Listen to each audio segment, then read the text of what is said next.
विचार सागर रहस्य तरंग चौथा हेडिंग चौथे आत्मानंदाची सिद्धी पाठ क्रमांक 22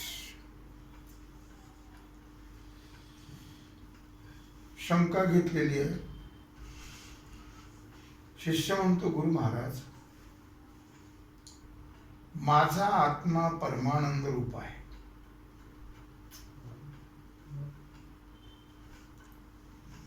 नंतर समाधान आहे ना लिंक अशा आपल्या उपदेशाप्रमाणे मानावं तर यत्किंचितही अनुकूल विषय प्राप्त झाल्याबरोबर जो आनंद प्राप्त होतो तो का व्हावा. कारण दोन प्रकारे अनुकूल आणि प्रतिकूल. जे हवं वाटतं आपल्याला उपयुक्त आहे ते अनुकूल आणि जे नको जे आपल्या विरुद्ध आहे ते प्रतिकूल. मग अनुकूल विषय प्राप्त झाल्याबरोबर जो आनंद उत्पन्न होतो तो का व्हावा. आत्मा तर मूळचाच आनंद रूप आहे. मग विषय प्राप्तीने आनंद उत्पन्न कसा होईल. आणि जर अनुकूल विषय प्राप्तीने आनंद उत्पन्न होतो तर आत्मा आनंद रूप नाही.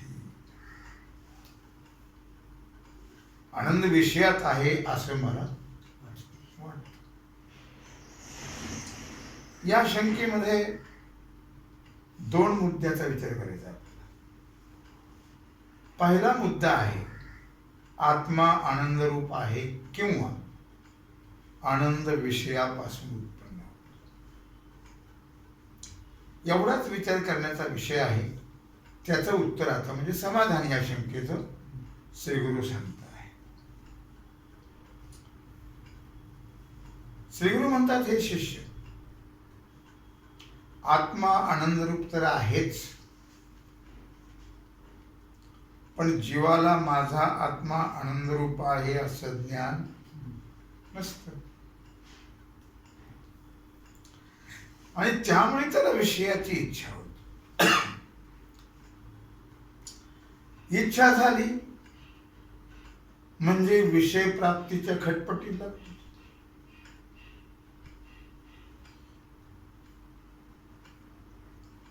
त्यावेळी बुद्धी चंचल होते. ज्यावेळी विषय प्राप्तीची इच्छा होते विषय प्राप्ती करता तो प्रयत्न करतो त्यावेळी बुद्धी चंचल होते. इच्छित विषय प्राप्त झाला प्रयत्नाने की झाल्याबरोबर एक क्षणभर का होईना बुद्धी स्थिर होते आणि त्या स्थिर झालेल्या अंतर्मुख बुद्धिवृत्तीमध्ये आनंदरूप आत्म्याच्या आनंदाचे भान होते. विषय प्राप्ती आणि स्थिर बुद्धी यामध्ये आत्मानंदाचं भान आहे. विषय प्राप्ती आणि स्थिर बुद्धीमध्ये एकाच काली हे दोन्ही होतात.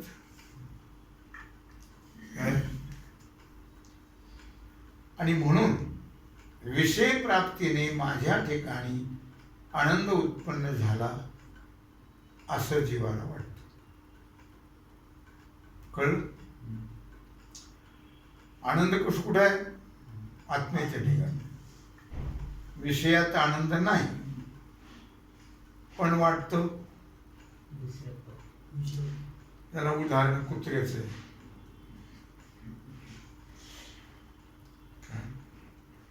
कुत्र्याला जास्त काय आवडत असेल तर हाडूक आवडत. कुठंतरी केव्हा तरी 12 वर्षाचं पडलेलं हाडूक त्याला ते सापडलं आणि ते चघळत राहिलं. हाडूक चघळता त्याची हिरडी फुटली. त्या निब्बर असतं किती वर्षाचं कोण असतो त्याची हिरडी फुटली आणि त्यातून रक्त येऊ लागलं.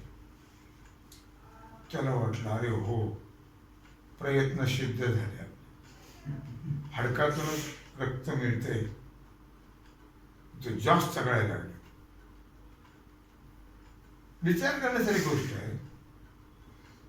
रक्त हे हाडकाचं आहे का हिरडीचंही त्याचंच आहे रक्त, पण त्याला काय वाटलं हाडक्यापासून मिळतो. तसाच हा प्रकार. आनंदरूप कोण आहे? आत्मा. प्रयत्न करतो विषयाकरता, आणि त्या विषय प्राप्त होऊन क्षणभर बुद्धी स्थिर झाली की तिच्यामध्ये आत्मानंदाचं भान होतं. त्याला वाटतं की विषय प्राप्तीमुळेच मला आनंद झाला, विषयामुळेच, असं जीवाला वाटतं. पण वास्तविक विचार केला तर आनंद हा विषयाचा आहे का आत्म्याचा आहे? आत्म्याचा आहे. विषयात आनंद नाहीच. काय? विषया माझी असते सुख, तरी का तेजिती संकालिक. अर्थात त्याला उदाहरण एखाद्या पात्रामध्ये वेगळं उदाहरण दिलं. पाणी भरून स्वच्छ पौर्णिमेच्या मध्यरात्री पात्र असं उघड्या जागेवर ठेवलेलं आहे.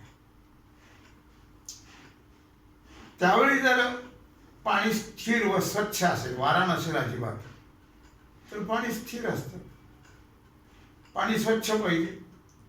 आणि त्या पाण्यामध्ये चंद्राचं प्रतिबिंब स्पष्ट दिसतं, त्या स्थिर पाण्यामध्ये. आणि वाऱ्याने किंवा अन्य काही कारणाने पाणी हललं तर चंद्रबिंबाचं भान होत नाही. त्या अस्थिर पाण्यामध्ये हल्लं धावतं पाणी, त्यात काही दिसत नाही चंद्राचं प्रतिबिंब. त्याप्रमाणे जेव्हा बुद्धी स्थिर असते तेव्हा त्या बुद्धीत आत्मानंदाचं भान स्पष्ट होतं.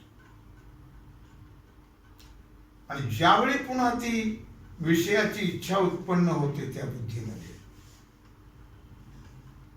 आणि त्यावेळी ती बुद्धी चंचल होते. विषयाची इच्छा उत्पन्न प्राप्त झाल्यावर त्यावेळी बुद्धी स्थिर होते. पुन्हा विषयाच्या इच्छेनं ती चंचल होते.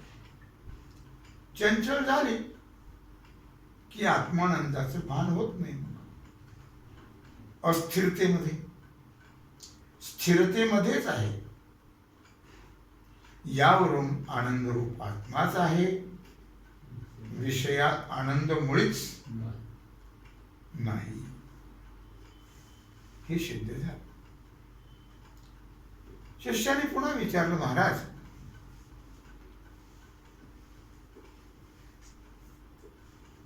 किती वेळ झालं सुरू?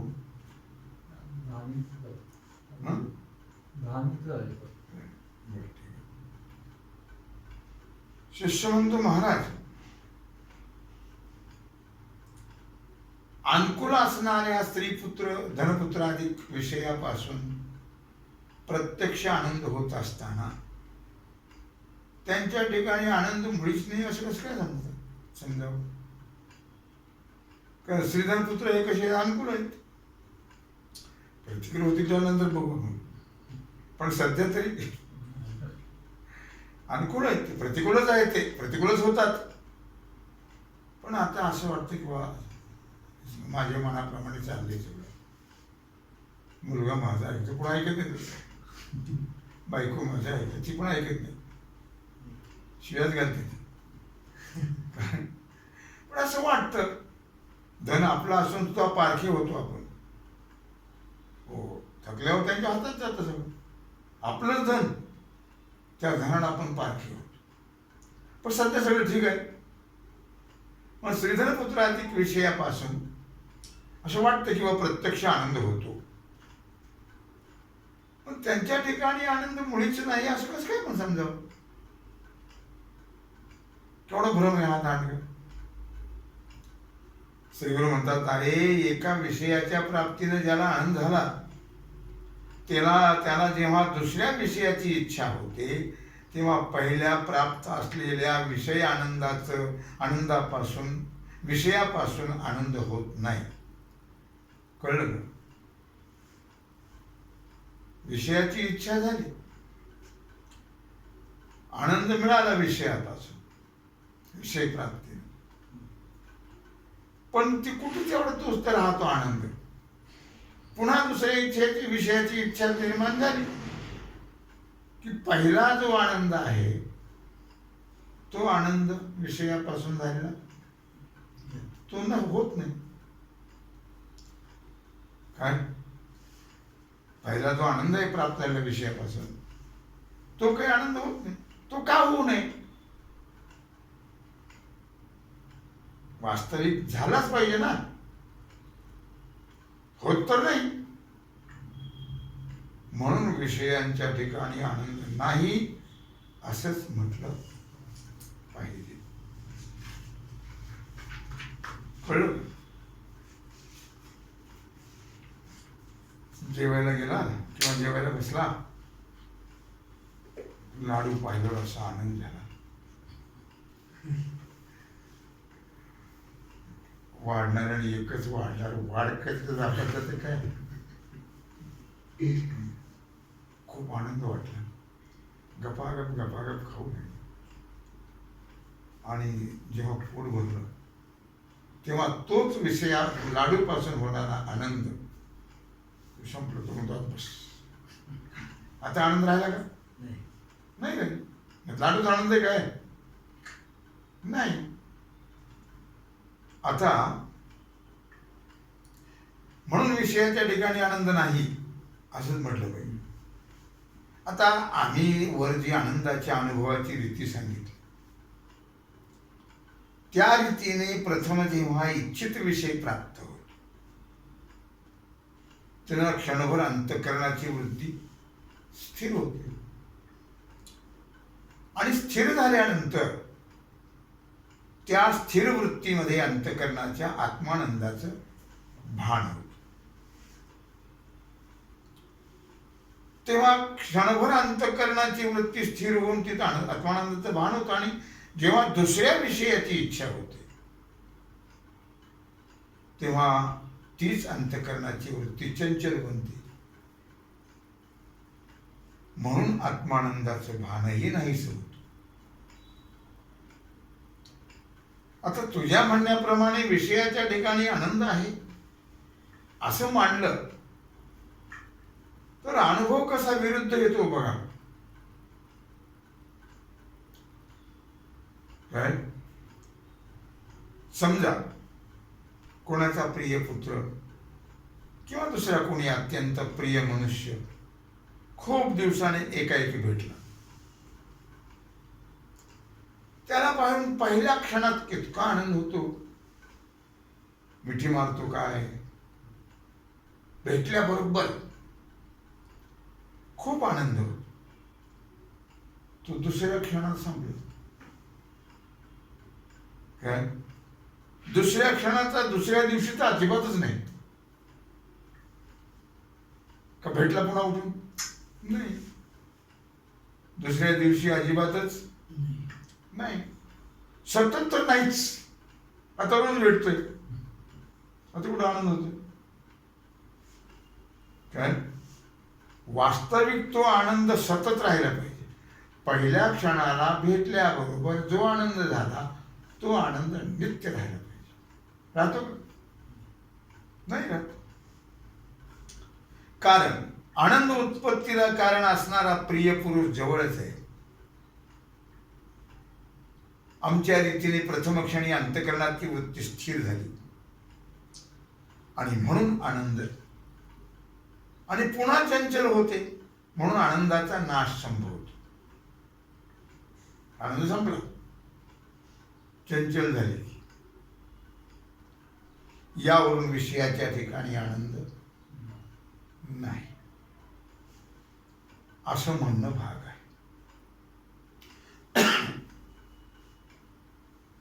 यावरून विषयाच्या ठिकाणी आनंद नाही, विषय प्राप्त असेल तर आनंद आणि विषय प्राप्त नसेल तर आनंद नाही, असं तुझ्या म्हणण्याप्रमाणे काय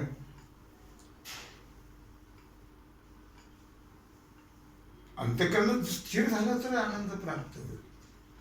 म्हणून महाराज सुद्धा एका ठिकाणी असं म्हणताय, बैसोनी निवांत शुद्ध करी चित्त, तया सुखा अंत पार नाही. कुठं सुख आनंद केव्हा मिळतो? अंतःकरण स्थिर झाल्यावर. म्हणून महाराज म्हणतात, बैसोनी निवांत शुद्ध करी चित्त, तया सुखा अंत पार नाही. परमार्थ एकांताच आहे, लोकांताचा नाही, रस्त्यावर नाही, बाजारात नाही. विषयात सुख नाही, नाही जरी मानलं तरी 4 दोष येतातच. अनित्यत्व, विषय कसे अनित्य आहे. पराधीनत्व, दुसऱ्याच्या ताब्यात विषय. स्वतंत्र नाही, विषयात स्वतंत्रता नाही. अनुकूलत्व, विषय अनुकूल आहेत का प्रतिकूल आहेत कोण असतो, आपल्याला योग्य आहेत की नाही कोण जाणे. आणि शेवटी वीट येणं, 4 दोष आहेत विषयात. जे विषय आपल्याला हवा वाटतो, ज्या विषयावर त्या ठिकाणी आपल्याला आनंद वाटतो, तोच विषय त्याला मनुष्य विटल्या जातो. वा काय सुरुवातीला आनंद असतो, काय सुख असते, मजा असते, पण नंतर विटले हे चित्त प्रपंचापासोणी, व मन ते मनी बैसलेशे. नंतर मनुष्य विटले जातो, कंटाळतो. मग मुद्दा काय चाललेला आहे की बा तुझ्या म्हणण्याप्रमाणे मांडलं की विषय प्राप्त नसेल तर आनंद नाही. काय विषयाच्या ठिकाणी आनंद नाही असं, तर विषय प्राप्त नसेल तर आनंद नाही, विषय प्राप्त असेल तर आनंद आहे, असं जर तुझं म्हणणं आहे तर ते तुझ्या म्हणण्याप्रमाणे मांडलं तर योगाला समाधीमध्ये किंवा समाधीमध्ये आनंद काही विषय आहे का? नाही. मग त्यांना आनंद होतो की नाही? होतो. किंवा आपलं उदाहरण सर्वांचं, ज्यावेळी आपण झोपतो, झोपेमध्ये कुठला विषय असतो? काहीच नाही. नाही, निर्विषय स्थिती झाल्यावरच झोप लागते. जोपर्यंत मनुष्य विषयाचा विचार करतो तोपर्यंत झोपच लागते. अस्थिरता. ते टीव्ही बंद करा म्हणतो, मला झोप येईल. मुद्दा काय आहे की योग्याला समाधीमध्ये विषय नाहीये तरी आनंद असतो, आणि सर्वांना झोपेमध्ये विषय आहे का? आनंद असतो. बाह्य विषयापेक्षा किंवा जागृतीपेक्षा झोपेत आनंद जास्त आहे. म्हणून समाधीची उपमा दिली. तमोगुणाची अवस्था आहे म्हणून तो कमी पडली ती. तेव्हा झोपेमध्ये कोणताही विषय प्राप्त नसतो. मग जो आनंदाचा अनुभव येतो प्राप्त विषय नसताना, तो कसं काय येतो? झोपेमध्ये उठल्यावर असं म्हणतो का दुःखाने झोपलो होतो, असं म्हणतो? सुखाने झोपलो होतो, आनंदाने झोपलो होतो असं म्हणतो की मनुष्य? समाधीमध्ये झोपेमध्ये पंचविषय आहेत का? शब्द स्पर्श रूप रसगंध नाही. विषय तर मुळीच नाहीत हे पंचविषय. मग विषय नसूनही आनंदाचा अनुभव येतो, कुठलाच विषय नसताना. यावरून सर्व अवस्थेत परमानंदाचेच भान जीवाला होते. सर्व अवस्थेत जागृती असो, स्वप्न असं सुशोभी असतं. आणि म्हणून विषयाच्या ठिकाणी आनंद मुळीच नाही असं म्हणणं प्राप्त आहे. आणि याच करता आत्मानंदास घेऊनच सर्व जीव मात्र आनंदी होते. आनंद दुसरीकडे शोधायची गरज नाही आहे. तुझा आहे तुझं पाशी. आपल्याच ठिकाणी आनंद आहे. आपणच आनंद स्वरूप आहोत. पण ते कळणं ना जीवाला. असं वेदात सांगितलेलं आहे. आता आणखी काही शंका असेल तर विचार. तुला सांगितलेलं पटलं का, किंवा याच्यावर काही शंका येत असेल तर विचार. आता हे एक 5. ज्ञात्याच्या विषय भोगाविषयी शंका व समाधान. शिष्य विचारतात. सद्गुरूने सांगितलं बाबा तुला काही शंका आहे का, विचार. शिष्य म्हणतो महाराज, आत्मा परमानंद स्वरूप आहे असं ज्याला कळत नाही. सर्वांनाच कळतं काय आत्मा परमानंद. तुम्ही त्यात जर गेला, तुम्ही जर श्रवण करू लागला तर तुम्हाला त्याचा बोध होऊ शकतो, लागतो. पण तुम्ही काहीच काय तुम्हाला काय माहिती गंधच नाही त्याचा, आणि तुम्हाला विचारलं की आत्मा आनंद स्वरूप आहे, पटेल का? नाही पटेल. मग आत्मा आनंद रूप आहे असं ज्यांना कळत नाही, अशा आत्मा अभिमुख म्हणजे ज्याला आत्म्याचं मुळीच ज्ञान नाही, असा आत्मविमुख पुरुष जो आहे त्याला अनुकूल विषयाची इच्छा आणि त्या विषय प्राप्तीपासून आनंद होतो असं सांगितलं. कळलं?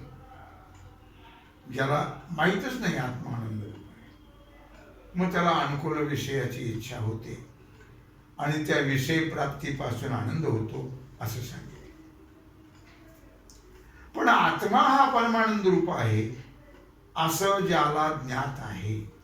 आता ज्याला नाही त्याचा विषय सांगितला, पण ज्याला माहिती आहे, ज्याला ज्ञान आहे, आत्मा आनंद स्वरूप आहे. म्हणजेच जो आत्मज्ञानी किंवा ब्रह्मज्ञानी आहे त्याला विषयाची इच्छा होते किंवा नाही. शंका घेतली तुमच्या मताने व आत्मा आनंद स्वरूप आहे काय, म्हणजे ज्याला असं कळतं मग त्याला विषयाची इच्छा होते का नाही जाण्याला. तसंच विषय प्राप्ती झाली असता त्याला आनंद होतो की नाही कुणाला जाण्याला, हे कृपा करून सांगा.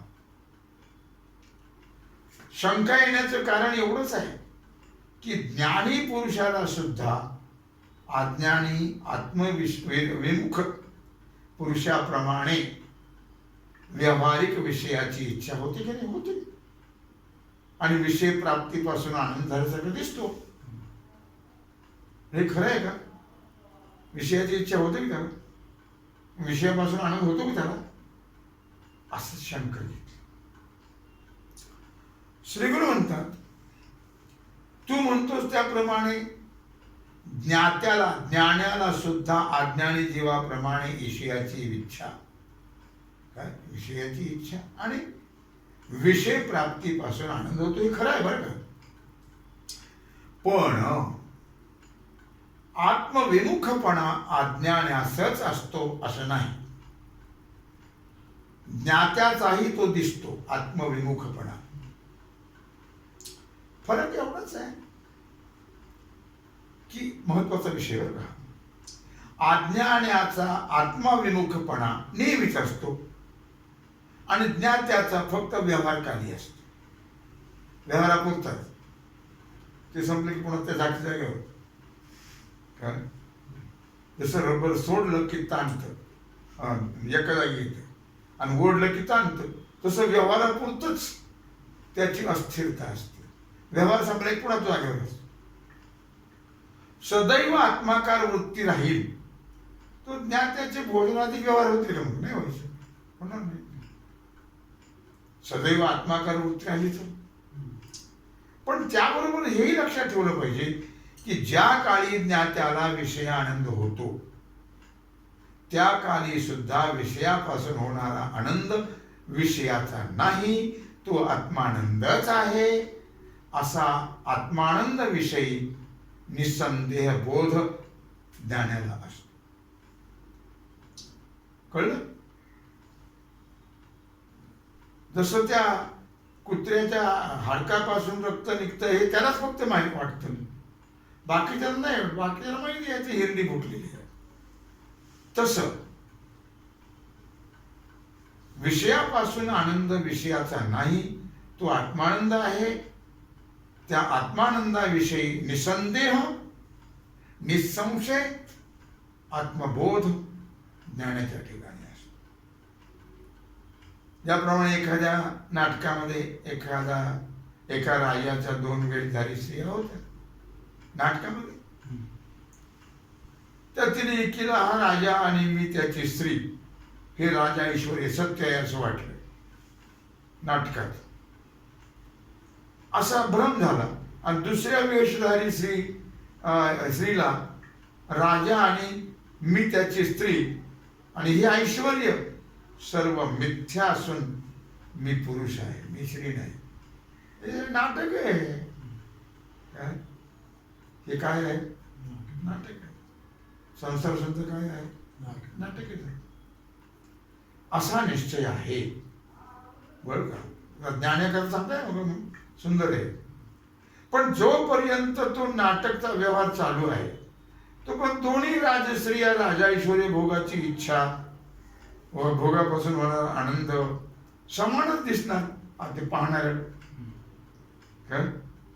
फरक एवढाच आहे की भ्रम असलेल्या वेशधारीला हा राजभोगाचा आनंद आहे असं वाटणार आणि भ्रमरहित जी वेशधारी आहे तिला राजभोगाचा आनंद भोगीत आहे असं आपल्याला जरी दिसत असलं तरी त्या भ्रमरहित वेशधारीचा नक्की निश्चय आहे की हा आनंद राजभोगाचा नाहीये. माझ्या नटवेशाच्या कृतीचा आनंद आहे. काय व पाहणारे ज्ञातेही तसेच समजतात. पाहणारे ज्ञानी त्याप्रमाणे प्रारब्ध बलाने भोगाची इच्छा व आनंद अज्ञानाप्रमाणेच ज्ञात्याला होतो असं दिसतं. पण हा आनंद विषयाचा नसून आत्म्याचाच आहे असा त्यांचा निश्चय असतो. हे त्यांना कळलेलं ज्ञान आहे. ज्ञानाचाच विषय चालू आहे. म्हणूनच ज्ञात्याला विषय भोगकाली समाधी असते. विषय भोगकाली सुद्धा समाधी आत्मानंदात निमग्न असतो असं वेदात सांगितलेलं आहे. या विषयाचा विचार विस्तारपूर्वक पुढे 7व्या तरंगामध्ये आम्ही करणार आहोत. 6व्या तरंगामध्ये त्यावेळी जास्त खुलासा होईल. 6व्या तरंगामध्ये काय